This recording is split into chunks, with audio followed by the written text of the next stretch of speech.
Hello বন্ধুরা, কেমন আছেন সবাই? আশা করছি সবাই অনেক অনেক ভালো আছেন। তো যাদের চুল ড্যামেজ হয়ে গেছে তাদের জন্য আজকের ভিডিওটা অনেক ইম্পর্টেন্ট।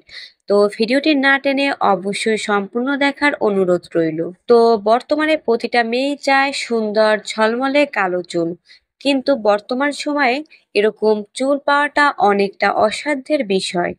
কেননা আজকের মেয়েরা যুগের সাথে তাল মিলিয়ে ঘরে বাইরে সব জায়গাতে সমানভাবে ভূমিকা রাখছে।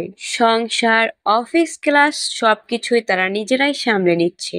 বাহিরের ধুলাবালি, রোদ আমাদের চুলকে একদম ড্যামেজ করে দেয়। আবার সময়ের অভাবে অনেক সময় চুলের যত্নই নেওয়া হয় না। তাহলে কিভাবে পাবো মজবুত চুল?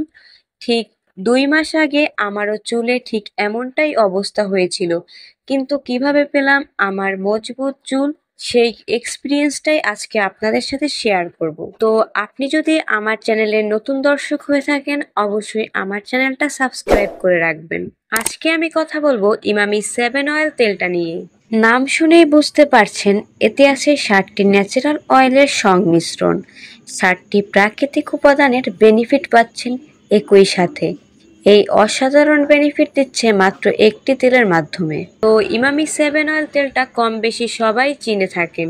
তো এই ইমামি 7 অয়েল তেলটা ক্লেম করে থাকে এটি চুল পড়া 96% কমায় এবং চুলকে 20 গুণ পর্যন্ত শক্তিশালী করে তোলে। ভিতর থেকে চুলকে মজবুত করে আর বাহির থেকেও সেটা রাখে। আমার এক্সপিরিয়েন্সটাও কিন্তু এমনটাই ছিল। এই অয়েলটি 3টি সাইজে পাওয়া যায়, 100 মিলি, 200 মিলি ও 300 মিলি। আপনার সুবিধা মতো কিনে ব্যবহার করে দেখতে পারেন। তো কিছু সপ্তাহ তেলটি ব্যবহার করার পর আমি আমার নিজের চুল দেখে অনেকটা অবাক হই।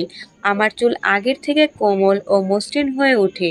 একটু খসখসে ভাব ছিল চুলে, যেটা অনেকটা ঠিক হয়ে গেছে তেলটি ব্যবহার করার পর। আমার চুল পড়ার সমস্যা অনেকটা কমে গিয়েছে, কারণ আগের মতো আর জ্বর ছাড়াতে আমার যুদ্ধ করতে হয় না।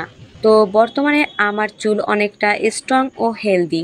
সেই কারণেই আজকে আমার অভিজ্ঞতা অনুযায়ী আপনাদের কাছে এই রিভিউটা শেয়ার করা। আপনারা চাইলে তেলটা ব্যবহার করে দেখতে পারেন, তাহলে আপনাদের চুল অনেকটা মজবুত হবে ও মসৃণ হবে।